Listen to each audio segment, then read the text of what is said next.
You're now tuned in to the Soulful Stir with Tash and Symoné.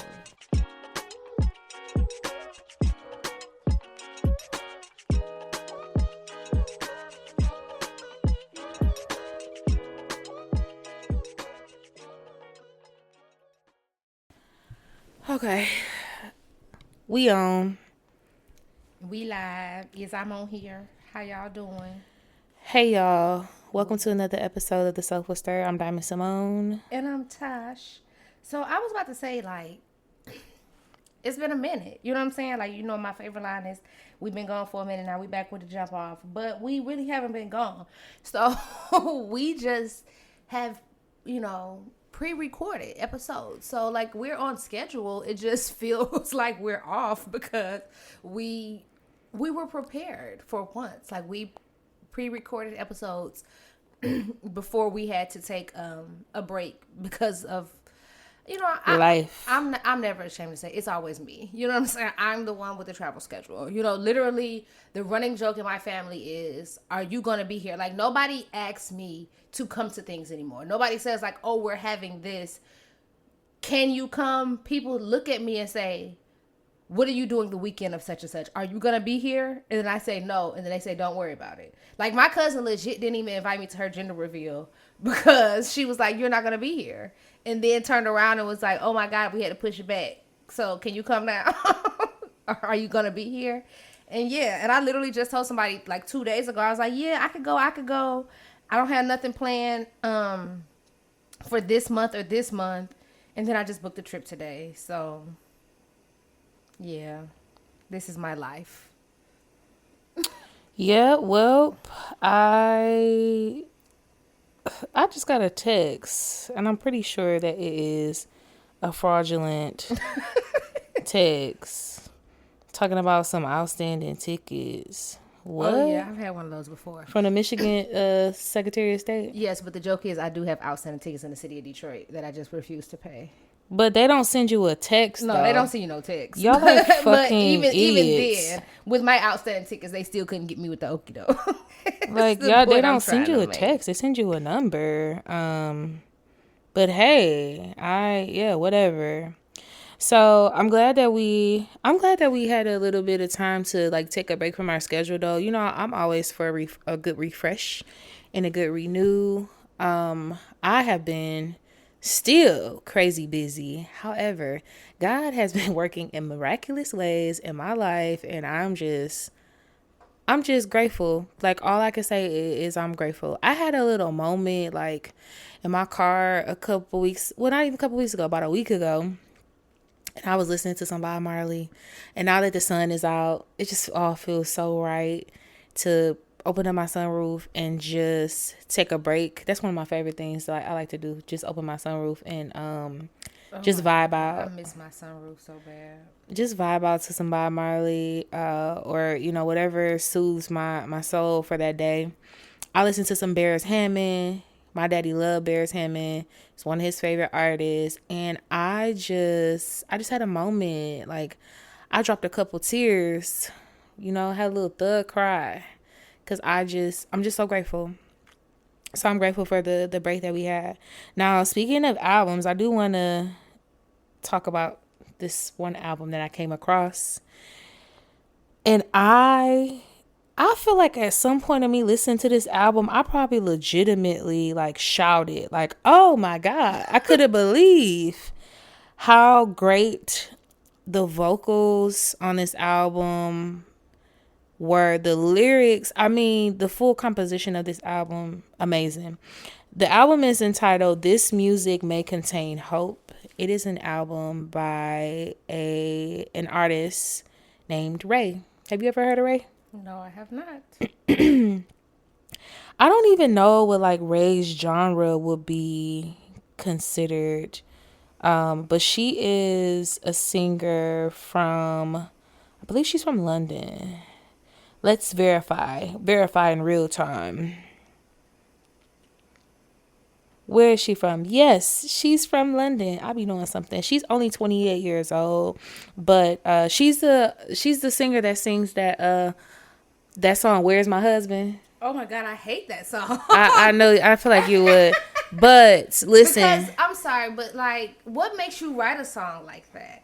And then I hate it because I I usually don't like the songs that are really popular on social media because, you know, once you scroll, I'm a person that gets overstimulated really quick. So once I've scrolled so many times and I've heard this, but like, I was going to say I don't mean to be offensive, but I don't give a fuck. This is my show.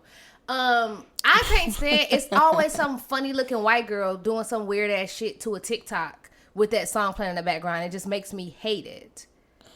so it's the outcome and how the music is utilized on the internet that makes you not like the music ultimately, and then probably the fact that you hear it so often absolutely. too. And then usually I will say this too. I also hate on the adverts when I do like a song from like TikTok or something like that.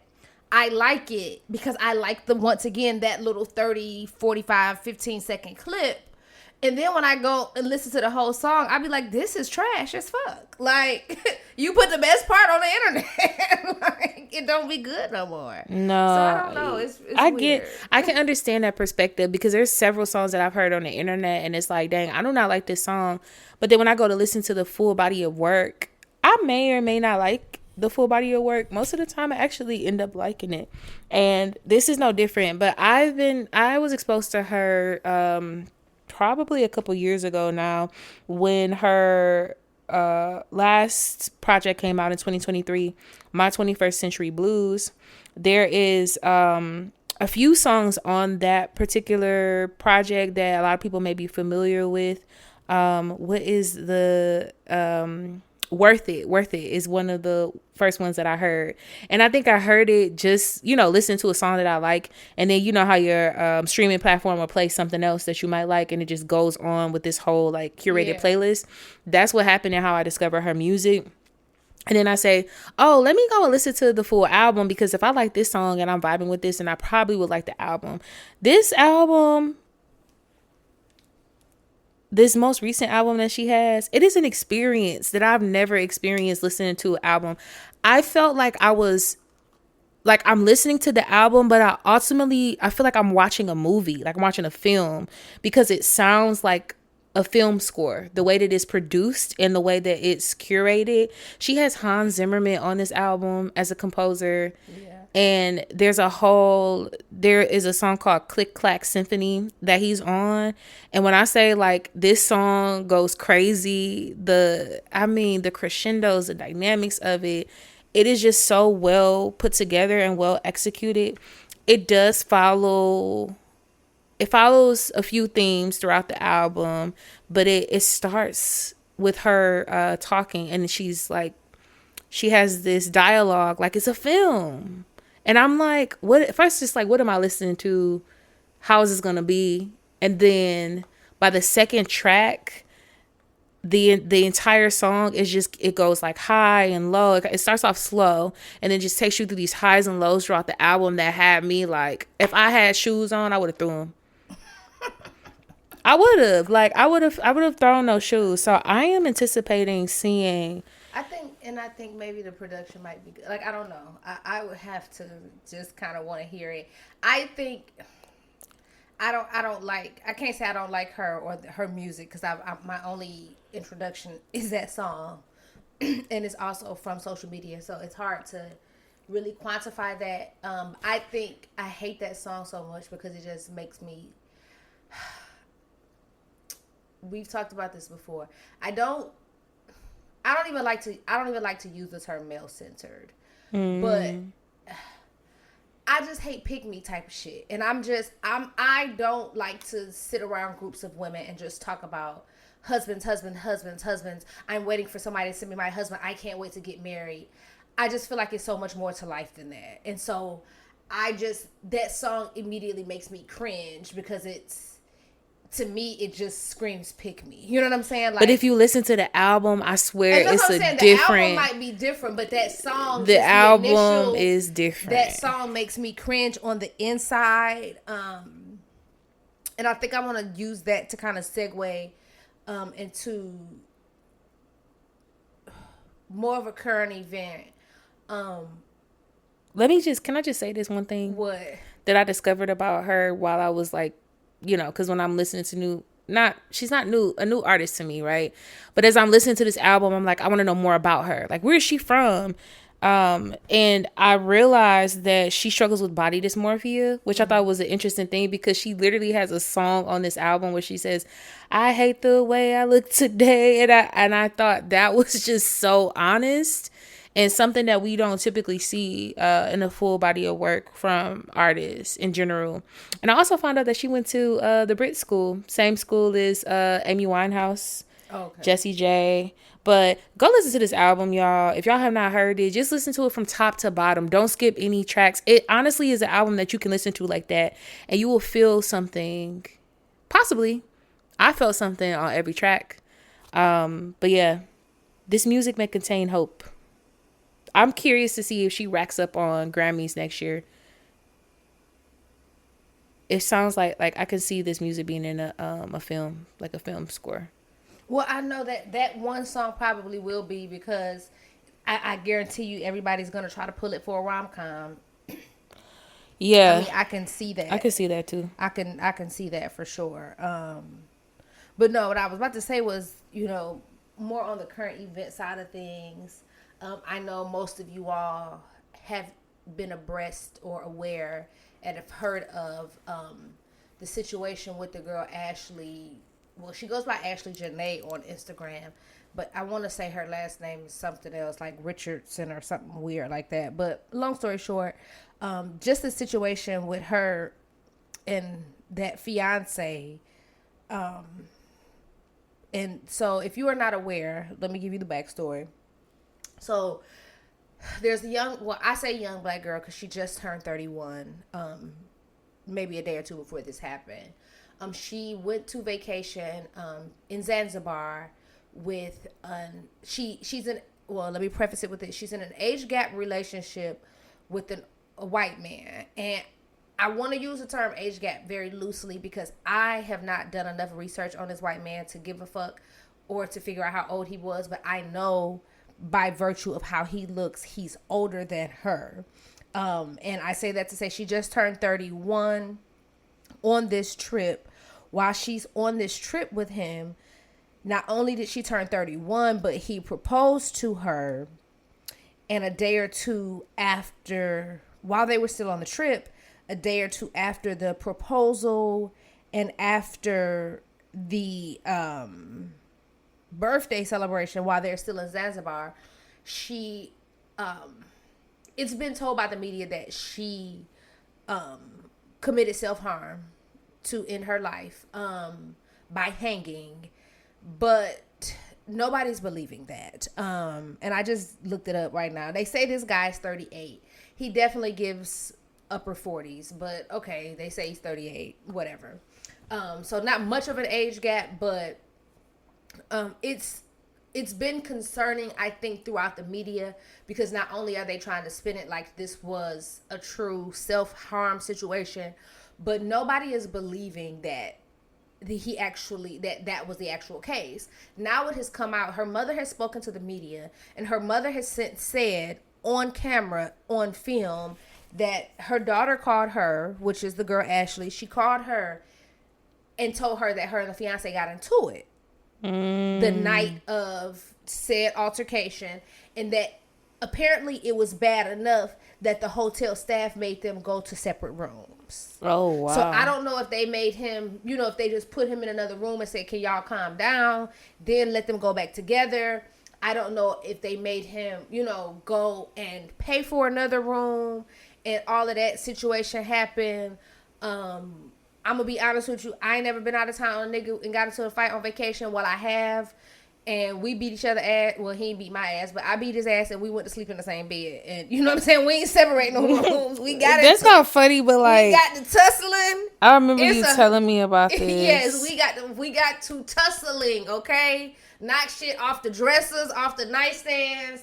Went back to sleep in the same bed. You know what I'm saying? When we got back on that flight in the morning to go back to America, because we was in the Dominican Republic, he upgraded our ticket to first class. That's how I knew I put my foot in his ass, because he had upgraded that ticket overnight, trying to apologize, but it wasn't good enough. But I digress. I say all of that to say, they're now saying her mother is coming out and saying that this was a thing that happened. And the reason why I think it's sparking a lot of debate in the community, especially in the black community right now, is not because, oh, she just died and we think the white man killed her. Well, people are going down a rabbit hole like we know they do. And they are realizing that she has said some very demeaning things about black men. Like, black men are embarrassing and about all this stuff. And I think it's a bigger cause for conversation. And the reason why I wanted to address it on this podcast is because I wanted to know how you feel about that. Because I don't know if you're aware, but there is a lot of debate and scuttlebutt that goes around in the media regarding interracial relationships and how black women and black men tend to go date partners of other races. And instead of just saying, I'm happy where I am, they tend to use that to demean people of their race. Like, for example, like a lot of people are using her in the comparison. I don't know if you guys remember, but it was a young man a few years ago that he was a black guy. His white girlfriend killed him, and all the tweets started to unsurface where he was pretty much saying he would rather do X, Y, and Z than date a black woman, and he was always going to choose white women over black women. And so people were saying, at that time, oh, well, he chose that white woman. That's white woman business. Let him do him. And people didn't give a shit about him. And then now people are saying the same thing about this woman. And people are outraged saying, how could you say that about that? Are y'all not trying to protect black women? So once again, I've always said it on this podcast. Y'all have heard it out of my mouth. If we're going to protect black women, we got to protect black men. So how are we mad at him, but not mad at her? You see what I'm saying? Like, I get it. Neither one of those deaths should have occurred, okay? I don't play about black people or brown people dying at the hands of white people, especially for some, like, unfounded ass reason. You know what I'm saying? Like, so I don't agree with it either way, but how is it that as black women, we can lead the charge and say, well, we don't give a damn that white woman killed him because he was talking shit about black women, but now that black men and some black women are saying that about her, everybody's outraged. Everybody's like, well, y'all don't care that white man killed her? Yeah, we care, but you know what I'm saying? She kind of chose that shit. Like, and also what I noticed, y'all know I be investigating, and when I went down a rabbit hole, and when I looked at her social media, people were telling her literally 20 and 15 weeks ago, like she was just posting pictures of her and this man, and people were commenting on her picture saying, he gonna kill you. And they were putting laughing emojis behind it, trying to make light of it, pretty much just saying like, he gonna kill you because he a white man.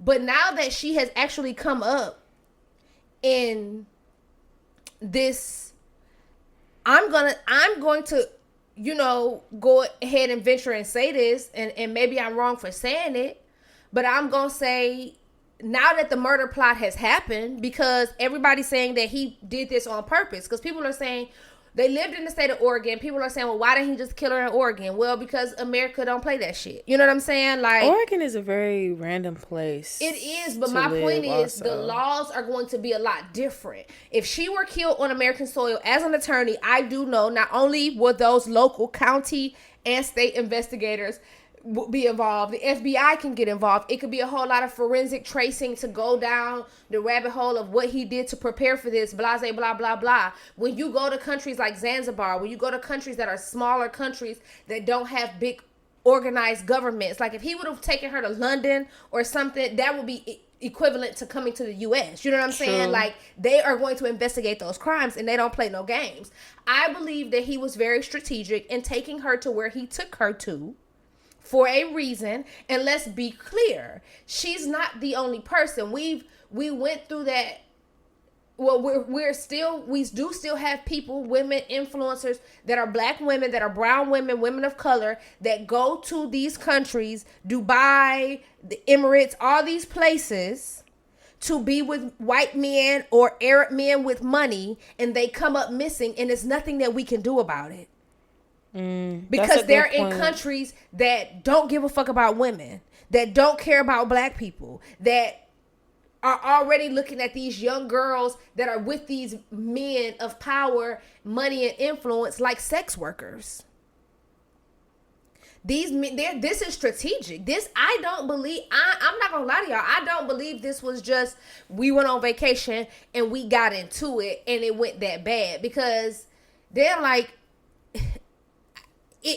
I don't know. You know what I'm saying? I understand people got mental stuff going on. People they're emotionally fragile. But I just don't see any argument big enough to make you unalive me on the heels of my engagement and birthday.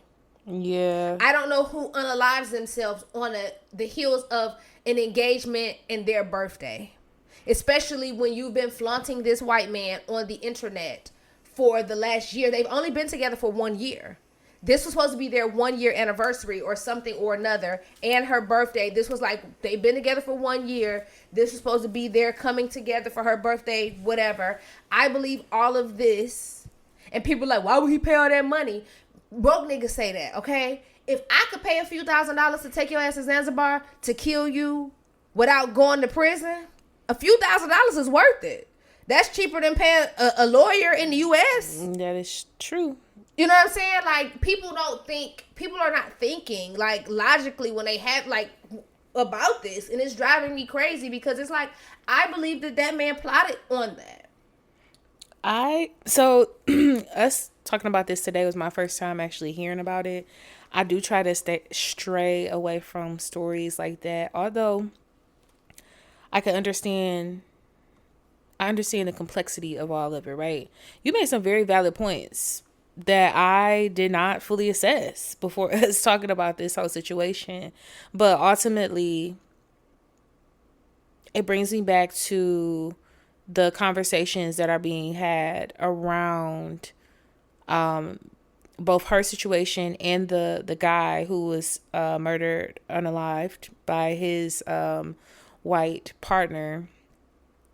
It brings me back to the conversations around that, and also assessing how some people can truly like feel like, oh, well, that's what they get.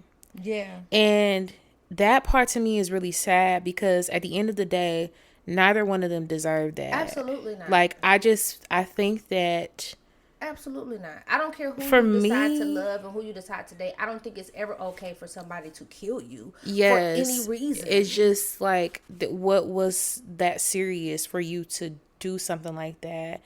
And then for me, I'm always thinking of like the build up before this. Like, was this something that was premeditated? And then how could you be with somebody for such a significant point in time? And there are several cases where we've seen this kind of situation play out similarly, to where people may be together for a year or, you know, a short period of time. They in some cases the person makes it like they're into this person, they're in love with this person, but all the while it's really just a ploy for them to carry out their plot. Yes. That to me is sick. And that's a big thing. And that's a sick thing. And I tell people all the time, like, I don't think I could be one of the people, like, when I see that, I hate to see those things happen. And I hate to say, oh, it's when you meet somebody and you don't have no time with them. But, like, a year is a good amount of time, but a year isn't really a lot of time. You know what I'm saying? Because yes, I agree. Things could go one way in a year. Things could be steady and stable for a whole year, and you only see one side of a person. And, you know, I'm probably going to be the only person in life that y'all going to hear to say this. And I was thinking about this earlier because I was talking to a friend of mine about, like, somebody that was trying to pursue me. And I was like, they were telling me some personal things about their life. And I was like, oh, hell no. Like, that was an automatic red flag to me. And when I say what people aren't going to, people ain't going to, I'm going to say this. And people going to be like, what? But I am so, like, I think one of the best decisions that I made for myself in life was choosing my son's father. And I maybe did not know that at the time that I chose him. But I'm so grateful. And I tell him all the time, too. He listens to the show, so he gonna hear this, and he gonna stick his little funky ass chest out, but I don't care. But I'm so grateful that when we face so much adversity, when we face so much adversity of losing our son, he did not lose the person he was. Like, things could have went so much wrong. Like, went so wrong. Like, he could have started heavily drinking. You know what I'm saying? He could have blamed me. You know what I'm saying? Like, neither one of us had a real true answer of why our son passed away until it took weeks. It took months for us to get an accurate autopsy. Like, he could have blamed me. He could have blamed himself. He could have started doing drugs. He could have started getting high and drinking all the time. He could have started putting his fucking hands on me and shit. I could have came home from work one day and he could have taken his own life in the house. I think about those things all the time, and I did not have to worry about those things. And though I hate that we have ever experienced any of the situations we had to experience, it taught me and it showed me a lot about his character and who he was as a person, because a lot of women and a lot of men can't go through not only what we went through, because before we got together, he saw a close family member of his pass away. She pretty much passed away in his arms on the way to the hospital. He found his father deceased before we got together. He had went through trauma. Then we lost our son, but while we were together, he also was with me when I lost my niece, when I lost my nephews, and he never switched up. You know what I'm saying? And I say that to say, like, we went through trauma and you didn't switch up. Yeah. Imagine being with somebody for a year. They're whining and fucking dining you, taking you out. They done went. She's posting pictures in her Instagram of her driving. They got a Lamborghini. You know what I'm saying? Our son died. We was riding around my baby daddy for a Fusion. You know what I'm saying? I had a 2015 Acura. Like, I ain't had no motherfucking Lamborghini. You know what I'm saying? We was in motherfucking Ford Fusion. Goddamn it, we ain't have all that shit, and we was cool. And so I say all of that to say. And that's another thing that we talk about on this show too. Like, don't let what people are showing you on the internet make you think that life is a certain way. Because behind all those pictures, how do we know that they were not having problems this entire time?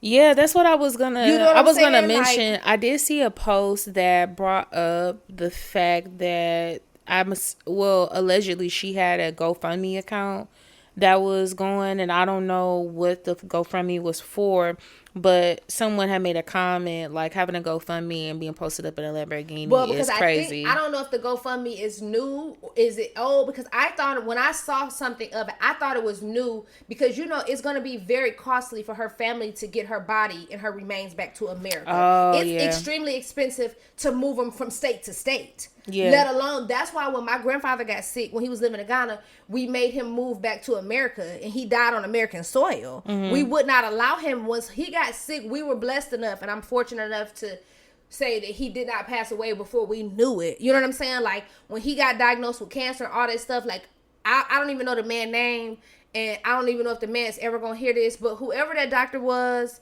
in Accra who took care of Kamal Umbona, i.e. Kenneth Darwin Sands, I appreciate you, because I don't know if that man, I don't know what HIPAA laws they got in Ghana. I don't know if he broke some rules, but when my grandfather went to the hospital and he was getting real bad, and he didn't want to leave Ghana, that man called my mom and my uncle and was like, listen, I'm a doctor. I'm treating y'all daddy. He got cancer. He's sick. He needs to come to America. Like, in Ghana, there's not enough for us to treat him. He's an American citizen. He needs to come over there and get better treatment. So my mama and my uncle and my aunt were able to sit down and say, listen, we got to get that nigga back over here. Thankfully, that man called us and told us that, because if something would have happened to my grandfather over there, there's no telling how we would have found out or got the body. You know what I'm saying? Like, it's so much that goes into that. So I assume that the GoFundMe was for that. And it could be for something else. But I assume that her family was starting it for that reason.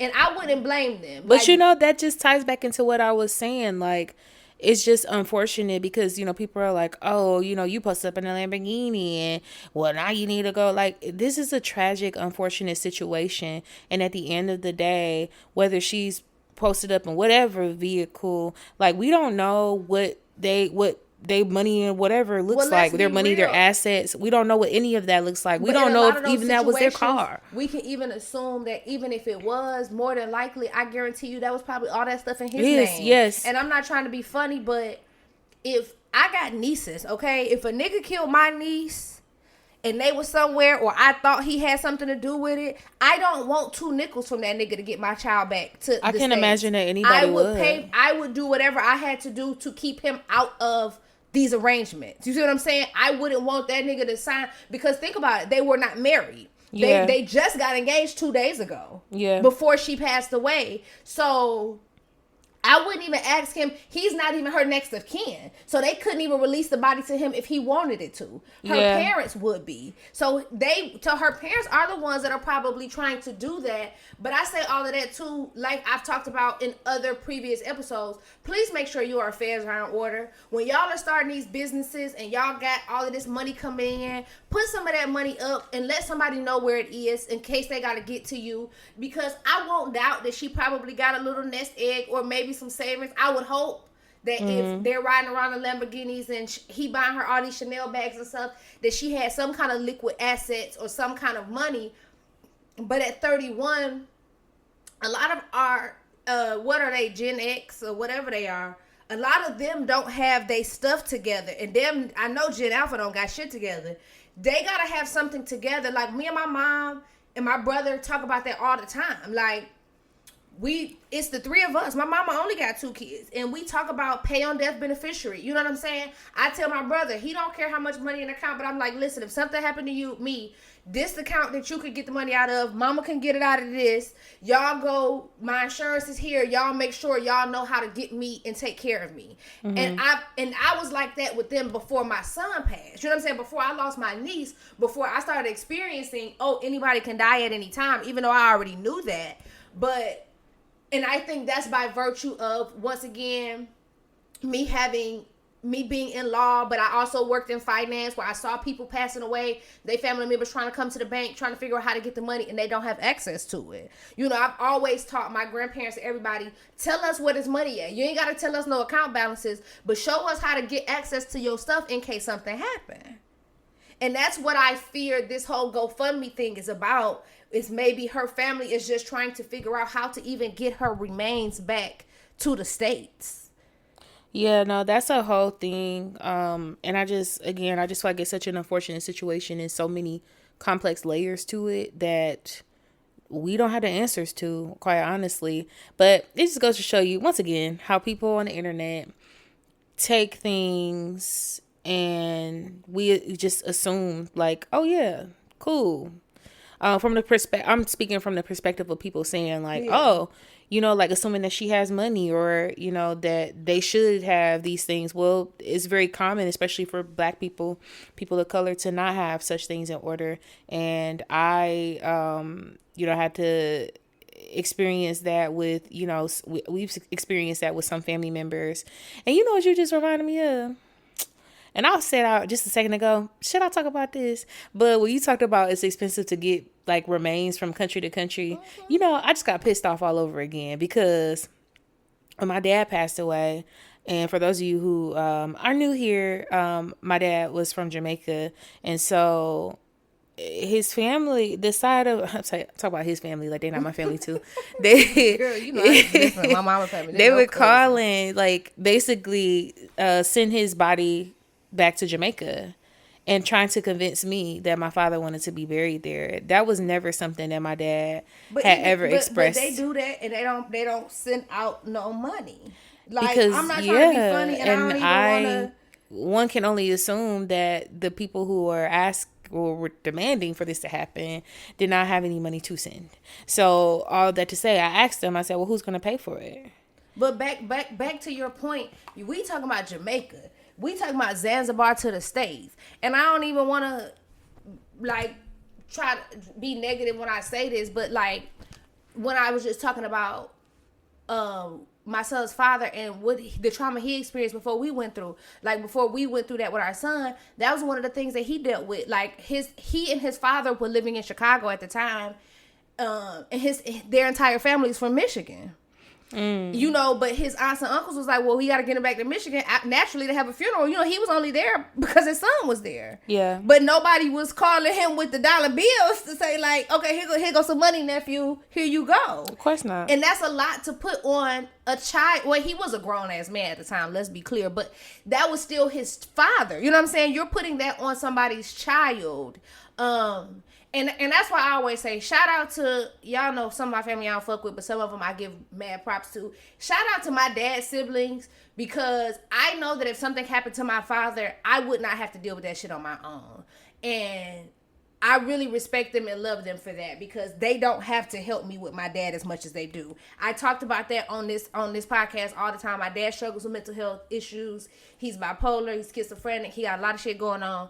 But at the end of the day, I know I'm not alone when it comes to my dad. You know what I'm saying? And that's a big deal. And I don't think necessarily Michael felt alone when it came to his dad. But when he lost his father, I know that he needed a lot of support. You know what I'm saying? And I don't know if they were just grieving because that was their brother and it was kind of hard for them to support, you know what I'm saying, or what the case was. But I know that we talked about that before, where he was like, it was a struggle trying to get him back, you know what I'm saying, because people don't think about it. Like, granted, yes, he's in Chicago, you in Detroit, and we like, you know, that's Detroit's sister cousin, they right around the corner, but he can't just pack his daddy up, put him in the back of his car and be like, I'm gonna bring him home, you know what I'm saying? Like, there are protocols against that. Like, you could get arrested for improperly handling a corpse after, you know, somebody has passed away. So I say that to say, like, I don't think people consider that a lot, you know, or people like make decisions, or they think that it could just be one way when they're not. I think a lot of people, and I say this a lot in a black community, it happens, a lot of people that have so much to say about how the funeral should go and how the remains should be handled are usually the people that ain't paying for the shit. Yeah, that's exactly how like, that's exactly how it went. And even down to the finite details with my dad, there was just so much back and forth that I had done for just a little bit with his family, because they were just like, oh, this day doesn't work for me. This day, I literally got to the point where I snapped on everybody and in that WhatsApp group chat and said, I don't care what works for you. Right. This is the date, and this is when it's gonna happen. If you can make it, great. If you can't, it will be live streamed, and that's all I'm gonna tell you. I said, down to my dad's final day, he compromised for people, and he did not have the heart to tell people no when he should have. So even in death, you're asking for him to continue to compromise? No, we're not going to have that. There's a new sheriff in town, and this is how the shit is going to go.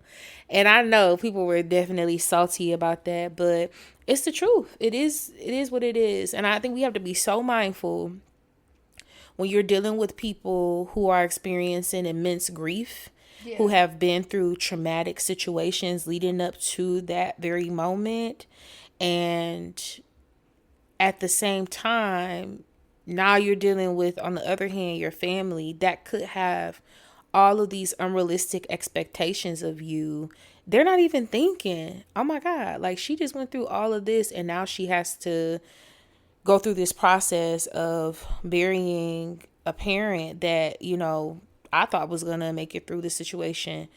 But that's life. And really what it solidified for me is, and I knew this already, but I had to let them know, I'm not to be fucked with, for real. Not like that. I'm not I going for it. I want to say something so bad, but I don't even want to make it that, because I was about to air this shit out. I'm glad myself, because I was about to listen, because it's we can talk about it when we wrap this episode. We'll talk about it off air. Because my daddy told me some shit 2 weeks ago that I'm still hot about to this day. Because like I just told y'all 20 minutes ago, I could cuss Michael out from 6 a.m. to 5:59 a.m. Okay, the very next day. That's my business. That's my baby daddy. Don't nobody get to say shit about my baby daddy but me. Don't nobody get to be mad at him but me. I don't play that when it comes to that one. Like, I don't care what we go through as partners. That's my family, and I love that nigga down no matter what's going on with us. And I'm not about to let nobody disrespect him. So I'm just going to put that out here right now. If you listening to this, motherfucker, you know who you are. And you keep my baby daddy name out your mouth. Because if I hear about that shit one more time, I'm going to come to your house. And I'm going to put it, I'm just going to say that. Okay? Allegedly. Because I don't fuck around when it comes to my baby daddy. Like, you're not going to disrespect him and you're not going to talk about him. Like, people is mad at him because he made a decision that I told him to make. You know what I'm saying? Fuck that. We standing on business. Nigga, this his family. I'm his family. He making a decision about he the man of this house. Like, he do that. Like, I don't play that when it come to mine. So whether we together or not, okay, I want everybody to listen to this episode to know I don't play about that one. Listen, I understand. Not that one. Not the way he take care of me and my son. Absolutely not. I too have a man or two that I'm and listen, because you're not going to do that. Not that one. You know, speaking of having a man or two, something else that popped up on my radar, I was looking at a video where this man was talking about, specifically, he was speaking about the Sagittarius woman, and how difficult it is for us to find partners and why that is, specifically with men, right? And so he was talking to the male, if I'm not mistaken, saying it's difficult for you to lock down a Sagittarius because you're insecure. And the Sagittarius requires for a man to be secure and independent on his own. Absolutely. So that, I wonder, is that just a December woman? Cause baby, you got to have some thick skin to be with me. I know. I feel like it applies to the Sagittarius, but I also feel like it applies to many women who are go-getters, who are self-sufficient, and who are living in this time where we're expected to be damsels. It's almost like I feel that the some men, many men, Q 50 Cent. Well, I was about to say that. Yeah. Many men, they look for a woman who is a little bit below them, if you will. No, like, they want a woman that's soft, but they soft too. Okay, who gonna be the boys? Because they want you to be soft, and the word that comes to mind is damsel. Like, they want you to need some form of saving where they can feel like the man in the relationship. Now, I do believe, which is crazy, because why? If y'all want to save somebody so bad, why y'all scared of being providers? Y'all want to go fucking 50-50 with everybody, and y'all don't want to pay for shit, but y'all don't want nobody to be in distress. Okay, if you want me to be in a bind, Nate, you got to pay the bills. I'm saying, though, like, that is a very great way to look at it.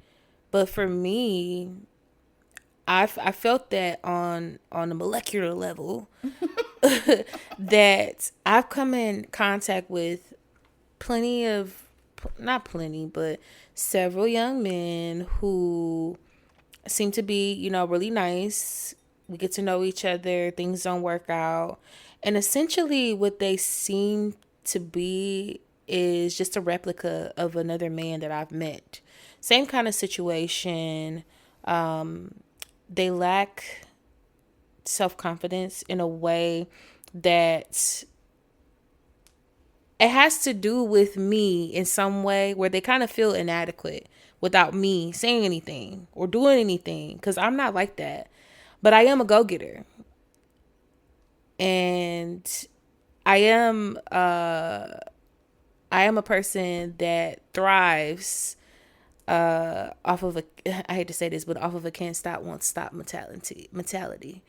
I think my biggest issue is that I like to be alone. That too. I require isolation to recharge. And that's why it gets complex when you're dealing with someone like me. But at the same time, I am soft in a relationship for the right man. Oh, absolutely. But you know what I realized? The requirement for men, for me to be interested in them, you have to be nice to me. I've met more recently, I was telling you about, you know, the situation. And I'll tell you exactly what situation I'm talking about when we're off air. But there was a man who was just essentially talking to me crazy, y'all. Oh, yeah. And I'm like, I literally just had to block him and say, listen, be well. Because when I start to feel like I'm about to get real rude and nasty with you, that's when I'm like, you know what? Just dial back a little bit and just All communication is off. The old me used to like just cuss niggas out. You know what I'm saying? But I think I have grown up. For one, let's be clear, okay? My time is quantifiable, okay? By trade, by career choice, okay? As an attorney, all right? I get paid to have conversations with folks, all right? So if I'm gonna sit on the phone with you and talk to you and all of this other stuff, you better make it worth my while, you know? And I say all of that to say that back in the day, I used to live to cuss a motherfucker out because I felt like it liberated me. I felt like it gave me power. But now I realize the older I get, the power is in the silence. Because guess what? Like I just said, I get paid to talk to motherfuckers for work. I'm not about to waste 30 minutes on the phone with you, cussing you out, telling you why I think X, Y, and Z should go a certain way when I have no intention on even caring that it's going that way with you. I don't want to. And I say all of that to say, and like you said, people, I don't know, men just weird now. Because what you not going to do is if I stop talking to you, like I'm a person that maybe it's me because I jump to conclusions, you know, whatever, I don't know. But if I don't talk to you for 2 or 3 days, that's cool with me. I'm just going to assume you move right along. You know, at one point in time, I remember I thought something was going somewhere with somebody. I texted them and was like, hey, I haven't heard from you. They was like, oh, I'm focusing on myself. I never texted a nigga back because you said you focusing on yourself. We don't have to have no more conversation. Yeah. I say all of that to say I stopped talking to somebody or stopped conversing with somebody on the phone for a few days, and there was I blocked you on social media, all of this other stuff because you didn't get no conversation from me. So you blocked me on social media because you text me and I ain't text you back. You was not my nigga. Yeah. I don't owe you nothing. That's the thing. Like, people have to really understand, especially at that stage of just talking, like, technically we don't owe each other anything. But if you are someone who is actively trying to pursue me, I do have expectations for how this is going to go. And at the bare minimum, you will be kind and respectful. And if you're not, then we don't have no business talking. Because I can only imagine how you are if we get deeper into a relationship or, you know, just dating or whatever, you know, the situation may be. It's a red flag for me. Your communication skills are not up to par. So I was thinking about all of that when I was assessing, like, everything that this man said in this video was actually, it rang true for me at least. And the way that he described the Sagittarius woman and the fact that we need space and freedom for us to explore. And you got to be along for the ride. But when you are operating in such a space with the Sagittarius woman, you get a lot. Okay? You get love tenfold because we love hard. We will love you down. But it comes with a great deal of understanding, and you got to be confident when you're dealing with not even just a Sagittarius, right? Because I said this applies to several types of women, but the woman that I described, the one that's self-sufficient, the go-getter, you have to be confident when you're working with a woman like that. Otherwise, everything's gonna fall to shit. Yeah. Or just move aside, you know? Yeah. I don't know. Like, I just feel like it's weird. Like, I don't even consider myself to be out dating right now because me either. I don't like nobody. You know what I'm saying? Like, ugh, me either. Every time I be like, oh, okay, well, this person might be nice. Like, I'm not gonna lie. Like, I literally be like, Michael would never. You know what I'm saying? Like, me and Felicia joke all the time, and I be like, I know why niggas be like, I want my family back. Because, listen, I want my family back. I say that shit once a week because as soon as a nigga look at me, I be like, ugh. Like, you don't even have to have a conversation with me. Like, if I just go somewhere and somebody just like, how you doing? It gives me the ick because why? Like, I just don't like people, and I am trying to be a better person, and I'm trying to be more, I don't even want to say like understanding. I'm trying to be more tolerable of certain things, but it's certain stuff it just rubs me the wrong way. Cause like I said, nowadays, like who gonna be the boys? Like I just, you don't talk to a nigga for 3 days and they be like, oh my God, why are you ghosting me? Because I don't want to talk to you. I'm busy. Like, what happened to the niggas with self-respect? You know what I'm saying? Like, what happened to the niggas that act like niggas? You know what I'm saying? Who got 4 women and when you don't call them back, they don't care no more. You know what I'm saying? Like, if I don't call you, I'm busy. Good luck. I don't want to talk to you. Like, it's just, it has changed so much. And for somebody who grew up, and I'm not gonna say, I hate to use the word fast. I'm gonna say who grew up with tons of exposure. I just knew that when I got older, you know, at those ages, that the men, I was gonna grow up and there were gonna be men around like the men that were around when my mama and them was 30. You know what I'm saying? Like those kind of men, like manly men. You know what I'm saying? Men that provided, that took care of stuff. You know what I'm saying? Nowadays, you ride in the car with a nigga, he don't even know how to change the tire. Like that, I can't do that kinds of stuff. You know what I'm saying? Like, I was raised by a boomer. Like, you know what I'm saying? Like, my granddaddy did not play that kind of stuff. He taught us women I know how to change a tire. I know how to change oil on a car. I know how to do a whole lot of stuff. Will I do that shit? Absolutely not. You know what I'm saying? Like, I take the trash out in this house every day by myself. If Michael comes over to visit, the first thing I say to him before he leaves, hey, you gonna hit my trash before you go? He don't even stay here. We ain't even been in a committed relationship in months, but I don't play that shit. You a man and you come into my house for any kind of reason. You do manly stuff around this bitch. You know what I'm saying? Like, I don't know men. I've never been in a car with a man and got out the car and this nigga is in his ass with glued to the seat and I've touched no gas pump. Like, it's certain things that I don't believe in. Will I get out? Am I a pretty princess? And oh my God, I can't get gas if I'm not by myself? Absolutely not. You know what I'm saying? Like, I drove for years getting my own gas. When I got pregnant, Michael was like, I don't want you pumping no gas. I didn't clean no bathrooms. I didn't clean no kitchens. He did not want his child or me exposed to chemicals. After I had him, and his daddy would be at work and we would be at the house or we was running the streets. When we stop and get some gas, did I say, hey, I can't get no gas because my baby daddy ain't with me? No, I still got some and we still did our thing. But when I'm used to a certain type of man. You know what I'm saying? Like, I was raised by an old school man. My granddaddy didn't play that shit. You know what I'm saying? My granddaddy got sick. He was in hospice, okay? Lips dry as hell. Wanted me to put some Burt's Bees on his lip. Told me don't put it on like it was lipstick. You know what I'm saying? My granddaddy didn't play that shit.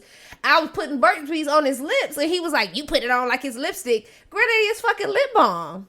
It's a lip balm. You know what I'm saying? It's only one way to go on there. But when I say, and maybe I'm the problem because that was the time of toxic masculinity. But sometimes we need to bring back a little bit of that because that's what made men feel like men. Now we done took away the toxic masculinity and they think they the women's. They want to be women folk.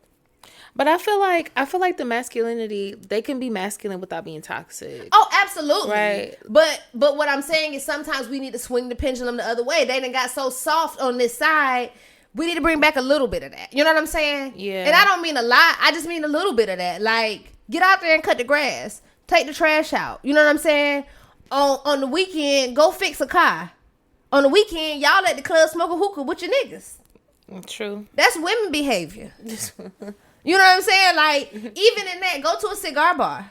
Go smoke some reefer. Why are you smoking hookah at the club and recording yourself and put it on Instagram? Some of them want to be girlfriends. She want to hang with a bad bitch. She want to hang with a bad bitch. Listen, I don't want that. Like, that's just something that I just, you know, and maybe I'm wrong. Like I tell y'all all the time, it's okay if y'all cancel me. I'm okay with that. I am a product of the 80s. And I grew up in Detroit where niggas did real nigga shit. You know what I'm saying? And I don't agree with it. You know what I'm saying? I don't agree with this new way of men doing things, you know? Well, listen. Like, I grew up on the weekend, nigga get up, he go outside and watch them cars in the driveway. You know what I'm saying? I miss that. I miss that. Bring that back. That culture of that, seeing that.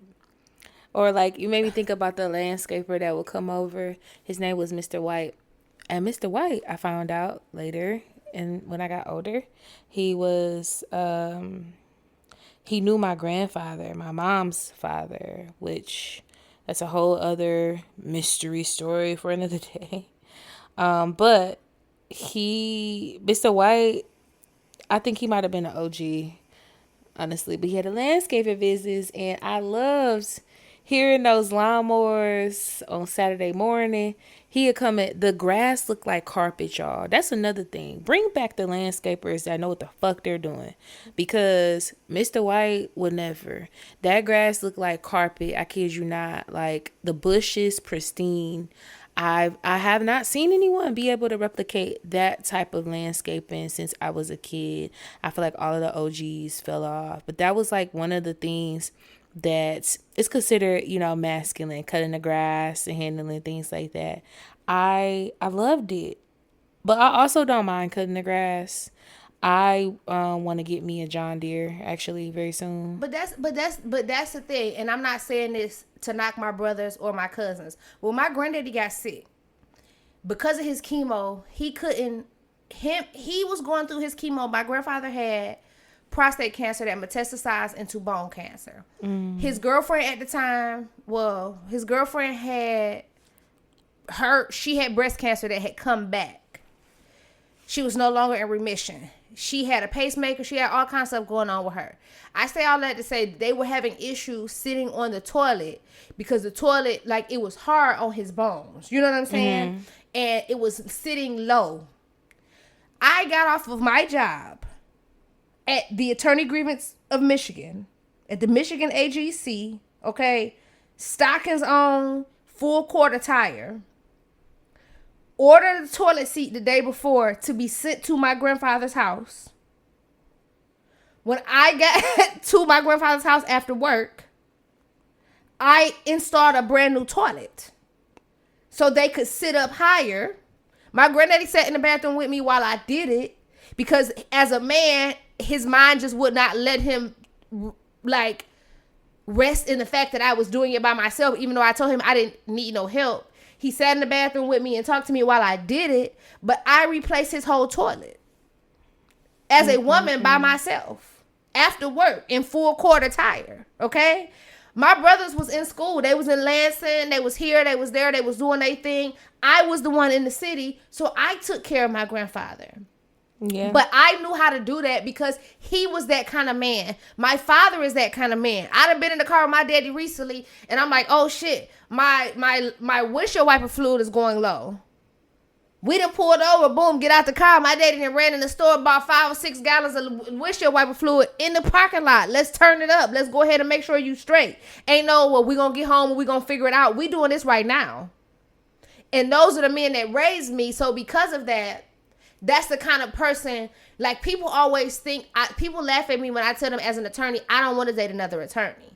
And not saying that I don't value men with white collar jobs. I want me a nice blue collar man. I want a man that's good with his hands. I want a man that do manly shit.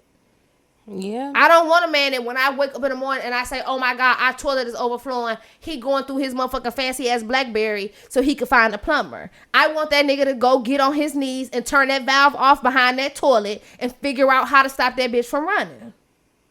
Cause I can do that. It's not I'ma do it. And so I want somebody that's well seasoned in that arena. But it's so hard nowadays because once again, who gonna be the men's? With the women's is the men's. I don't know who raising these people and how they doing this and why they okay with getting along the way they going along to get along. But I don't want no man who can't use his hands. No, I agree with you 1000%. And that's just like, I feel like that is one part of it. But it's also, I don't desire a partner that is foreign to understanding what true intimacy looks like and true attentiveness and what it means to be an observant partner. I require somebody that just jumps into the fold without me having to say anything. Exactly. But that's my point of When I say I think blue collar man is more of a mindset because they pay attention. You see what I'm saying? When you go to work and you come home, you working with your hands. Your mind is constantly fixed on. You're a solution based person. You're trying to find a solution. You're paying attention, and you're observant of the things that are going on around you. Yep. No, absolutely. Because I'm not trying to be funny, but when you look on TikTok and you look at all the women who getting up in the morning, who cooking their men breakfast, lunch, they like, oh, this my blue collar husband lunch. That man coming home from work every day, and I see so many of them accounts where the man is coming home from work every day in full on construction attire and telling them wives, go sit down, I got it from here. Yep. Putting them babies in the tub, making plates, doing homework after he done worked the whole day. Yeah. I remember my grandfather coming home, he done worked a double shift. Came home, took a shower, got dressed, said, come on, let's go. I got to take you school clothes shopping. Ain't no, I need to take a break. I've been working all day. We can go tomorrow. Order this shit online. None of that. Yeah, you just had to bring back the days of just jumping in, doing what you had to do. And I think that is more of a mindset. You know what I'm saying? Mm-hmm. That's an around the clock man. I'm going to get up out of my sleep at 3:00 in the morning to make sure my house is straight type. You know what I'm saying? Like that's a different type of person. Mm-hmm. That's true. Well,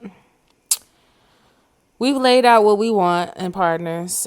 So if you meet those requirements, no, I'm just kidding.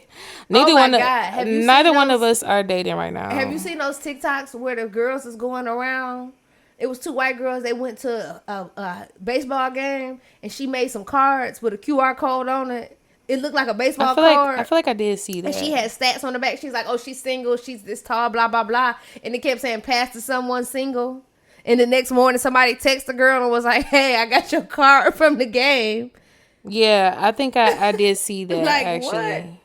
What? No, that's actually very clever. Clever thing to do. Well, anything for the people, Tash? No, I ain't got nothing for the people. But I'm just going to say, please just, and this is for everybody. This is not a black or white thing. This is not age gap thing. I just want to say, when you're dating somebody, please keep your, outside of your mind and your heart, please keep your eyes and ears open. Mm-hmm. And it's very easy to say that because people are, well, the red flags and paranoia. But unless this person is just a complete master of manipulation, and I'm not saying it ain't people out here like that, but as an attorney, there is always human error in any foolproof plan. If that's the case, we wouldn't have so much true crime to talk about. If that's the case, if it wasn't like that, we wouldn't have so many prisons full. There's always a human error, and that's how somebody gets caught up. And I say that to say, and this is for men and women, because women out here killing men just like men out here killing women. Okay, that's a fact. They got snapped 27, 31 seasons of women killing men. Okay, Snap ain't about the men killing the women. It's about the women killing the men. So it happens. I say that to say, most of the time there is some kind of red flag or something that is there that is overlooked or not observed or written off. And I'm gonna say, that's why I believe in having some spiritual practice. I can't tell you what to practice, but you got to believe in something. You have to keep, you know what I'm saying? And I don't want to make this preachy, but keep your signals clear. You know what I'm saying? Don't be on a whole bunch of bullshit. Keep your mind open, because sometimes the universe, God, whoever you trust in as your source, will send you a sign about somebody and you will overlook that shit. And a lot of these deaths and stuff can be prevented if we just really listen to that inner voice. I watch a lot of true crime documentaries and listen to a lot of true crime podcasts where the people that the victim will say to their friends or to their loved ones that I think this person is trying to hurt me. I think they're trying to kill me. If something happens to me, this person did it. And to know that you feel that kind of way but you still just avoid it and feel like you're overreacting, you gotta listen to that. And I'm not saying that the girl Ashley had some kind of premonition about this, or she should have, or she should have not. But I'm gonna say this: if you go back and look at them, a lot of those posts, like I mentioned earlier, people was literally saying in her comments, like, "Girl, he gonna kill you." And I know that who wants to listen to strangers and stuff on the internet, but for multiple people to just keep saying that, because people are saying that they read his energy via pictures and all of that kind of stuff. And I'm not gonna lie, the very first picture I saw of him gave me chills. And I done been around real deal killers before. That shit gave me chills through the screen, through the phone. So if you feel some type of way about somebody, and this don't even have to be in a romantic relationship, it could be in a friendship, it could be in a business partnership, it could be with anything. If you have feelings about somebody, strong feelings, and your spirit and your psyche keeps telling you something about somebody, do not ignore that. Mm-hmm. That is your defense mechanism for a reason. Do not ignore that. Step away from people. Even if you feel like maybe I'm just overreacting, you never know what you could be preventing. It don't necessarily have to manifest itself 2 weeks after you have the thought. It could be 10 or 15 years from now. You know what I'm saying? Like, it could be anything. So trust your intuition, trust Holy Spirit, trust whatever you want to consider it. I'm not here to tell you what to choose for your religious or spiritual practice. I'm just going to tell you, if you have something, trust it. If you feel something, believe it. You're not feeling it for no reason. Because I keep thinking that about that situation. Like, did she have any feelings that something was going to go wrong? You know what I'm saying? Like, yeah. Because when my niece passed, I had a premonition that something was going to go wrong. Not with her in general, but I woke up and I literally told Michael hours before I got that call, I literally said to him, I hope nothing ever happens to one of my kids one day. Because I consider them all my children. And so I had that thought, and a few hours later, I got a phone call. Yeah, I remember you telling me that. And so I say that to say, if you feel something, trust it, believe it, and listen to it. Because I'm tired of seeing people, not just black people, not just women, not just men, but I'm tired of seeing people lose their lives to partners or to ex-lovers or to all of this stuff, especially when you knew or had some kind of idea that something was wrong. Yeah, no, I'm with you on that. Definitely got to lean into spirit and trust your intuition, trust your gut. Listen to the people around you too that you know have your best interests at heart, because sometimes maybe the messages don't come to us directly, but through other people that do know us to our core, that have our best interests at heart. And sometimes we could be so wrapped up in a situation where we just don't want to listen. Yeah. And that is the downfall for a lot of people as well. I've seen where people would tell them specific things about partner situations, and they would not take heed to it. So that's something that we got to keep in mind too. Well, I will close the episode off with saying rest in peace to the young lady. Yes, Ashley. Prayers for her family. Yes. As a mother who's lost a child,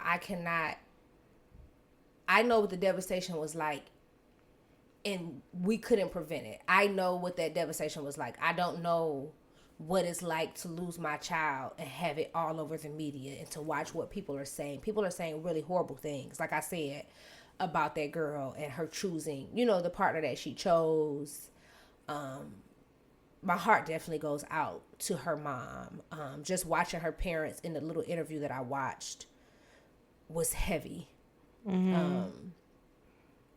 And I say that because, once again, as an aunt who considers their nieces and nephews their children, I love to see them go out and experience life. Like her mom did not appear. I say all of that to say, and I don't want to bring us back into the episode, but her mom did not appear to be like extremely heavy and downtrodden. You know what I'm saying? And I say that to say her mom was probably happy for her. You know what I'm saying? Like, you just got engaged. You know, you're seeing the world. Like, you know, like I don't have one of those parents that's like scared for me to go travel and stuff. Like, my mom is extremely happy when I go to other countries and stuff, because I get to do stuff that she's, you know, that she hasn't done. And so I can only imagine as a mom going from that extreme high of, my daughter just had a birthday. Mm-hmm. She's getting engaged. She's traveling the world. She's happy. She appeared extremely happy in her photos, to now trying to figure out what happened to my child. Yeah. So yeah, that's a lot. Yeah. Well, on a lighter note, of course, follow us on everything at the Soulful Stir, Instagram, YouTube. Comment, like, subscribe, share with a friend. We appreciate y'all listening, and we appreciate your patience as we continue to work off of our schedule. So this has been another episode of the Soulful Stir.